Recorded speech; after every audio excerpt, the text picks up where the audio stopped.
mais uma vez aqui com o programa Ensinar e Aprender, professora Pai Cecília Góes. Rádio Geek. Se você quiser entrar em contato, é @RádioGeekBR e o nosso WhatsApp 973136617. O nosso bate-papo sempre é com um convidado muito interessante. Hoje a gente tem aqui a alegria de receber a Viviane Agostini Guimarães, que é uma super economista. Ela é consultora e mentora de startups. Ela é show!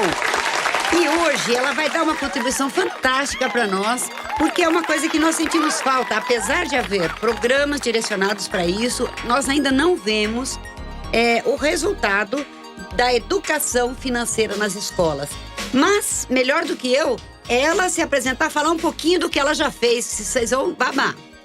Oi, boa tarde a todos. Eu sou Viviane, eu sou economista, de formação. E eu sempre trabalhei com o mercado financeiro. E andou pelo mundo, né, Vivi? Aonde você foi já? Conta aí pra gente. Então, eu tive a experiência de morar na Ásia. Então, eu trabalhei como economista, sendo responsável por Ásia. Então, eu era responsável por Japão, China, Singapura. Ai, que chato, gente. Imagina, né? Tailândia, coisa assim. Pois é. Inveja branca, viu, moçada? Vamos lá. Foi uma experiência muito rica, muito, muito boa, Porque você tá em outra cultura, outro costume, então é diferente, Então... Você sabe que nós trouxemos aqui uma professora doutora em matemática e que ela, por muitos anos, escreveu sobre matemática, Sim. Ela tem livros fantásticos para as crianças, didáticos. E hoje, na altura da vida dela, que ela tem uma idade similar à minha, ela resolveu escrever um romance. Olha que coisa incrível. Imagina você, economista, um dia vai escrever um romance. Ela escreveu De Volta para Mim. Então, Nossa, foi assim uma coisa fantástica. E aqui, no programa, nós contamos a história do zero. Porque, como os algarismos são arábicos, eles não tinham o conceito do zero, e nem como se contava isso. Então, isso veio dos hindus, já que nós estamos falando de Ásia, Sim.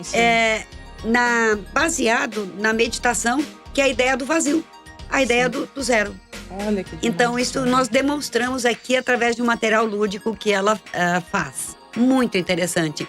Então, são essas coisas que a gente traz aqui. Então, o teu conhecimento aqui vai contribuir para a gente dizendo, Vivi, você tem muita propriedade para dizer por que é importante que os indivíduos saibam desde pequenos. Claro que com adequação de linguagem, não uma aula de educação financeira, não é disso que a gente está falando. Sim, a gente sabe que há experiências em outros países, na Europa, enfim, em que este assunto, o ensino desta habilidade entra no bojo das disciplinas, em outros países, na Europa principalmente, Então, assim, nós, aqui no Brasil, eu vejo que há programas prontos a respeito disso, projetos. No entanto, eu não vejo isso acontecer. Vejo que há programas infantis de TV, de canais fechados, em que há uma propaganda maciça e o consumo é estimulado pelo neuromarketing e a criança fica desesperada para adquirir. Mas ela não tem essa noção. E aí, o que você vem dizer para nós sobre essa questão aí? Então, eu acho que nas escolas deveria realmente ter uma educação financeira desde pequeno. Isso. Obviamente com uma proposta mais lúdica. Claro. Uma coisa, na linguagem da criança. Isso. Bem lúdica. E seguir, E até faço uma alusão ao método montessoriano, Claro. Que ele preserva a relação das pessoas e não o consumo. Exato. Eu até dou exemplo que eu tenho a minha sobrinha, ela foi educada por esse método.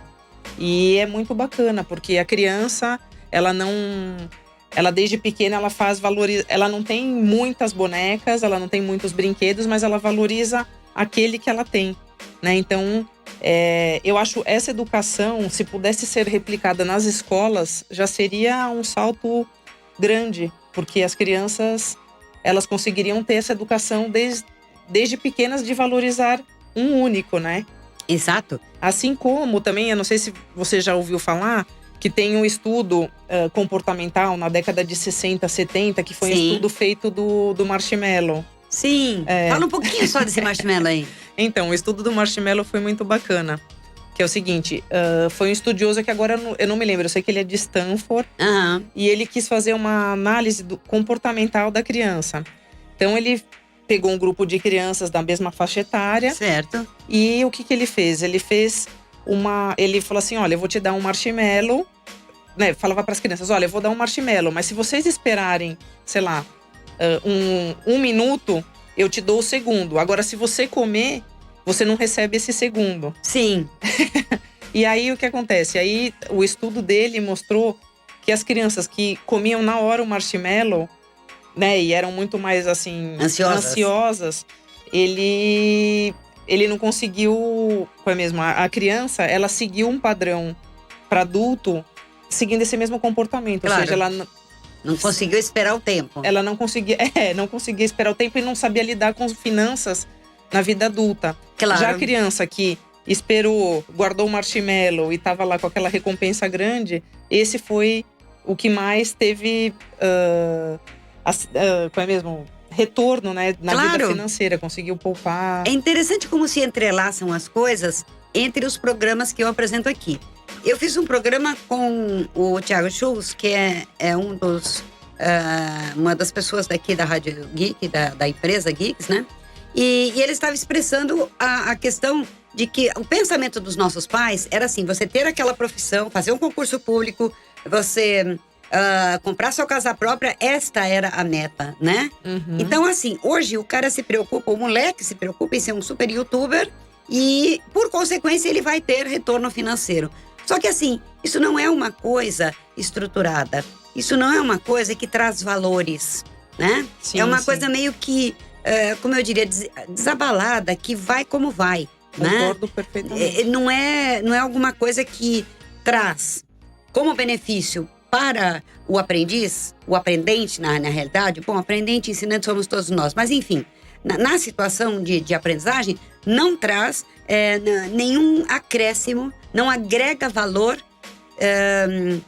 humano, né? Então, Sim. assim, eles estão entupidos de tecnologia, que eu não sou contra absolutamente, pelo contrário, mas é não só, né? É não só isso, é também a tecnologia. Mas, então a gente até pode, porque a gente sabe que… E até falando de economia, né? Assim, a gente vive num mundo que, assim, é o consumo e consumir cada vez mais, né? E somos bombardeados o tempo inteiro, né? Por todas as mídias, né? Hoje, os millennials estão muito conectados. Claro. Tanto, né, pelo Instagram ou YouTube. Então, assim, você já recebe massivamente essas propagandas para consumir. E sempre na questão de comparar… que o jovem já tem essa questão, né, de se comparar com o outro, né? Mas é porque ele recebe isso do adulto, né? Sim. A comparação é um dos tumores que a gente tem na sociedade. Porque eu tava, só para eu finalizar, não existe nada que agregue na formação de caráter fazer esse tipo de coisa, estar somente com a tecnologia. Ela é importante, olha, estamos fazendo um programa aqui e a tecnologia está nos permitindo imediatamente subir para o YouTube. Beleza, ok. Mas, se nós não tivermos um conteúdo expressivo e que agregue valor a quem está ouvindo e a quem for assistir o nosso YouTube, que fizemos aqui, né? Ficamos aqui só tomando tempo. Então, é preciso que a gente tenha muito cuidado na estrutura de caráter e na formação da personalidade, que é uma coisa que começa a ocorrer a partir dos 3 anos, quando a criança já tem a possibilidade de leitura de mundo, né? Sim. Então, a educação financeira tem essa importância dessa forma. Como você pensaria de dizer assim, educação financeira nas escolas, educação financeira para o ser humano, não é nem nas escolas, ela é imprescindível por quê? Imprescindível porque você, sendo saudavelmente, né, financeiramente, você sabendo cuidar das suas finanças, você consegue ter estabilidade, né? Não tem como. Estabilidade para conduzir sua vida, ter sua independência, né? A educação esbarra até E queira ou não, a gente sempre volta na questão da educação básica, né? Sim.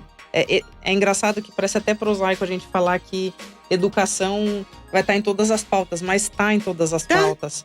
Não tem como. Pautas, Sabe o que eu queria lembrar? Lembra aquele slide que você mostrou na reunião da Challenge? Que você Sim. disse assim, se você acha caro... Lembra da frase pra mim? Vai. É assim, eu estava dando aula para o pessoal de startup, né? Aula de mentoria.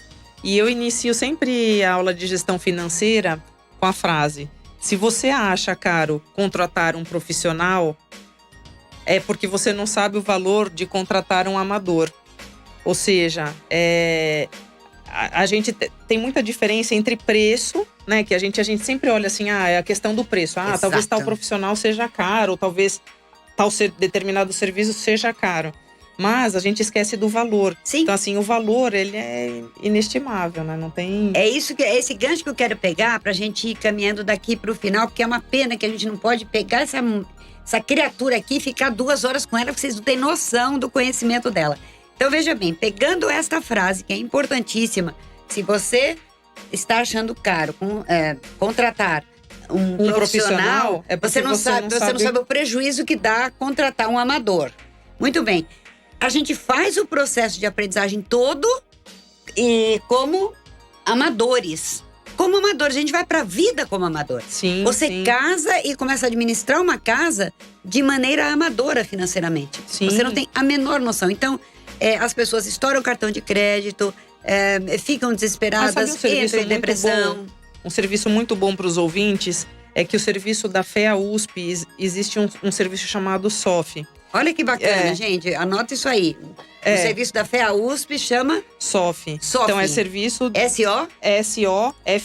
SOFI, ok. Então, nesse serviço, eles é super sigiloso. Uhum. Então, são os estudantes da FEA USP que prestam esse serviço para a sociedade, onde eles atendem as pessoas que estão endividadas. Olha que incrível! Com absoluto sigilo. E conseguem ajudar, realmente. Falar assim, olha, talvez seja melhor você pagar o seu cartão de crédito ou tentar negociar essa dívida que já está Como alta. é que esse ser humano vai sair do vermelho aí? Como esse ser humano vai sair do vermelho? Qual é o percurso? Isso é uma coisa que você também sabe brilhantemente ensinar, né? Sim, com certeza, isso eu sei. Porque a gente vê que você citou a educação montessoriana, né?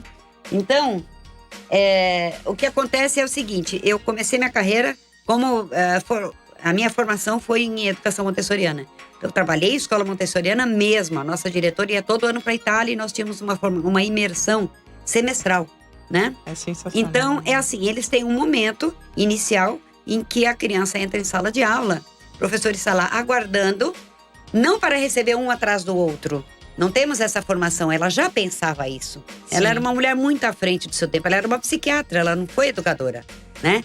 Mas ela, uma noite, observando as crianças num plantão, ela estava na janela do sanatório onde ela atuava, em que, naquele momento, já tinha a preocupação de observar seus pacientes, achando que eles não eram psiquiátricos, e sim que havia alguns problemas, eu chamo de familiagem, em que o ambiente não favorece e a criança acaba, né? E ela observava as crianças andando em cima do trilho do trem que passava atrás do hospital.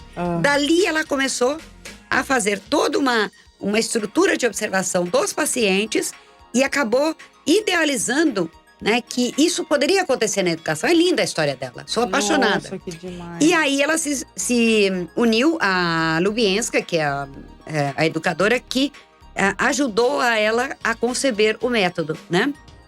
Então, imagina que ela era a única aluna de medicina na escola da época dela e ela tinha uma chapa de ferro que a separava dos homens. Ela sozinha assistia aula, estudava sozinha, tinha que fazer tudo sozinha. Porque era um preconceito horroroso, né?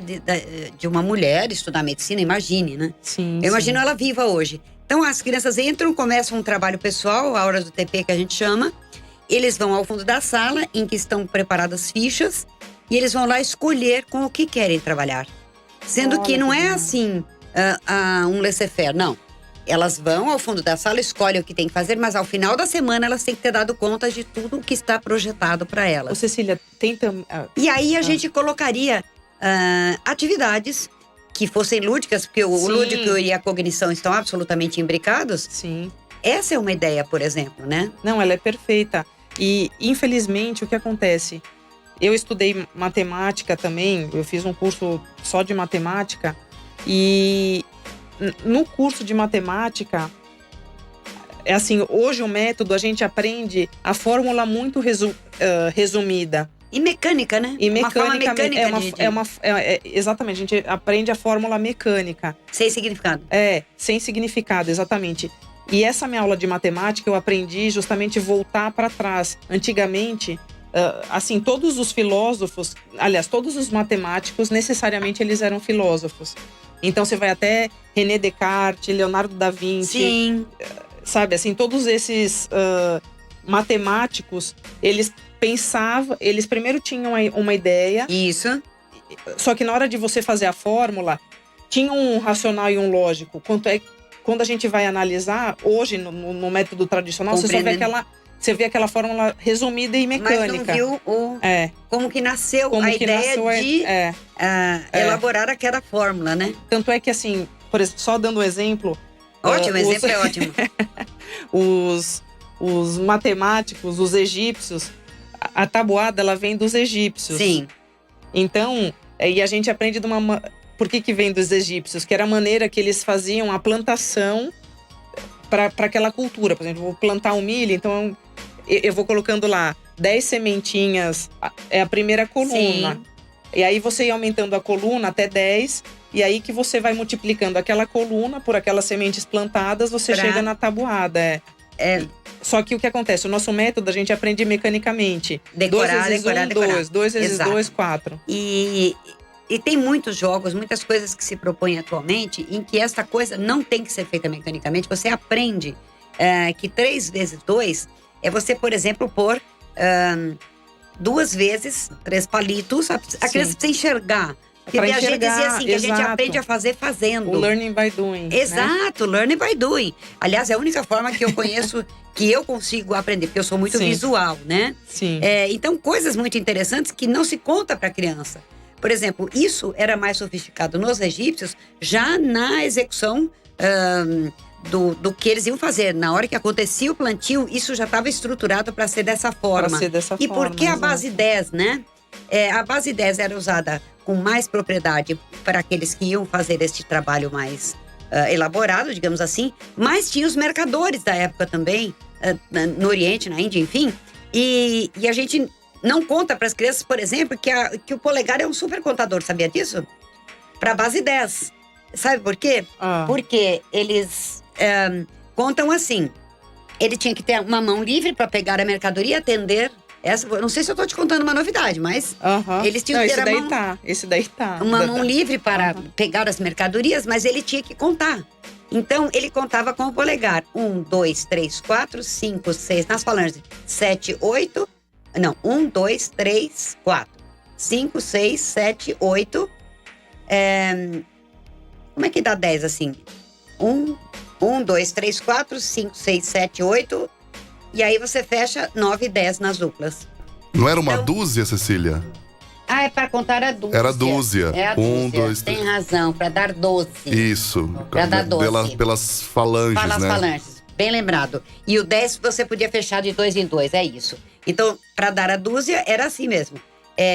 1, 2, 3, 4, 5, 6, 7, 8, 9, 10, 11, 12. E ele contava aqui para contar a dúzia da mercadoria. Sim. Ou se ele precisasse usar a base 10, ele pegava e fechava os dois e fazia 9 e 10. Ah, tá. Então, não, o polegar eu não sabia. É o nosso contador. Eu não sabia. Né? Hoje eu trabalhei com tantas informações que eu até… Obrigada pela colaboração, mas ele acompanha os programas, então ele dá os toques. E isso foi muito legal. Então, são coisas simples, que a criança se encanta muito mais do que um jogo eletrônico. Porque ela fica só e todo o método cognitivo, né? Às vezes eu vejo muito a criança brincando, né, com o celular, e já no celular… Às vezes eu acho que são respostas muito automáticas e mecânicas do que a questão dele realmente chegar no raciocínio cognitivo e lógico do porquê que ele tá fazendo. É engraçado, eu não sei se… Sempre quando eu vejo os pais falando assim, meu filho é super inteligente, ele pega o celular e já vai fazendo assim com a mãozinha. Eu falo, gente, então ele não… Sei lá, talvez esse pai não saiba que cognição é através de elaboração. É porque o processo de aprendizagem é neurosensório motor. Exato. Então eu às vezes brinco em palestra minha, né? Sim. Que as crianças daqui a pouco, a gente não tem noção da consequência de que pode até haver uma mutação genética. Olha que loucura. Sim. Aonde vai a minha preocupação? As crianças podem nascer igual pato, porque só precisa do touch. Você imagina você perder as funções motoras que a gente precisa para tantas coisas. Sim, sim. Então, é preciso despertar para a ideia de que a formação é neurosensório-motora e que a influência do neuromarketing sobre o consumo é enorme. E, havendo a falta da educação financeira, a gente mergulha num mundo de prejuízos, não é? Sim, com certeza. E o que mais que acontece aí de consequência? Me ajuda a lembrar. Da pessoa não ter a independência dela financeira, ela sempre vai estar, né, dependente de um banco, de alguém que esteja a crédito ou família ajudando, né? Então e mais isso é do muito que isso, ruim. acreditar naquele 70% off que a loja fala, acreditar que alguém fala, olha, o juros do banco está baixo, ele vai e faz uma aplicação ou faz um empréstimo consignado. Exato. Olha aí um horror que acontece, por exemplo. Uma das maneiras que a gente fala que realmente as pessoas perdem muito é na hora quando ela vê a prestação daquele empréstimo. Ela fala assim, aquela parcela cabe no meu orçamento, então eu vou fazer. Só que ela pagou, sei lá, 3, 4 vezes mais do que a própria mercadoria que ela está levando, né? Exato. Então, assim, eu fiquei fascinada com a tua aula na Challenge, porque, assim, a gente bebe esse conhecimento porque nós somos de uma área de conhecimento extremamente subjetivo. Sim. Então, a gente viaja, né? Em outros horizontes, outras paragens. Sim. Mas é preciso, a educação financeira bota o pé no chão, não é isso? Bota o pé no chão, exatamente. E uma coisa que é importante saber é que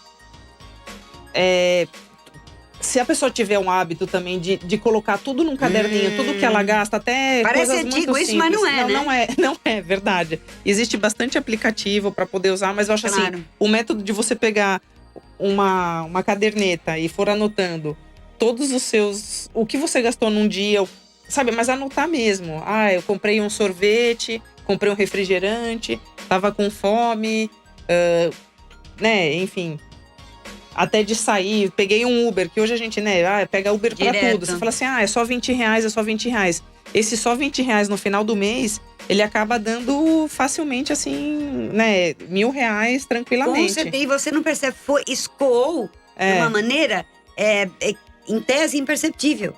Né? Aí, por exemplo, uma pessoa recebe um valor, por exemplo, significativo. Agora eu tô com grana, né? Sim, sim. E aí, começa a comprar coisas. Aí, passam-se 2 meses, a pessoa fala assim, aonde foi o dinheiro? Exato. Eu não gastei assim uma coisa muito... A única coisa mais cara que eu comprei foi a troca de carro, que foi, na verdade, R$4.000, mais 2.000 de seguro. Mas fora isso, eu não gastei dinheiro alto. Aonde foi, tipo... E eu tô lidando com um caso próximo que a pessoa não sabe aonde foi parar R$168 mil. Não. Ela não sabe onde foi. Mas é isso. O gasto que eu tive foi... Mas isso daí é... Você entendeu? As pessoas que estão Falta próximas do quê? de mim, é educação financeira. Educação financeira. Isso traz um buraco muito grande no cotidiano das pessoas, né? Sim. É isso, educação financeira com comportamento também, né? Que eles estão relacionados, assim, são os dois. É que a gente tem um abismo na educação e tem mesmo, assim, não tem como, né, não dizer isso, porque, né, deveria... É real. E o outro abismo também de comportamento, né? De vazios, ou seja, que a pessoa também, ela compensa, né, gastando para vazios sentimentais. Exatamente. Né? E os pais, às vezes, gastam para que a criança esteja preenchida, ocupada, para que ele possa fazer outras coisas. Então, compra os eletrônicos, pelo menos ele fica quietinho com o tablet na mão. Sim, né? sim. Então, assim, nós fizemos aqui, Vivi, uma isca, né? Para o pessoal refletir acerca da imprescindível importância da educação financeira nas escolas. Você quer se despedir aí da gente? Agora eu quero te agradecer muito.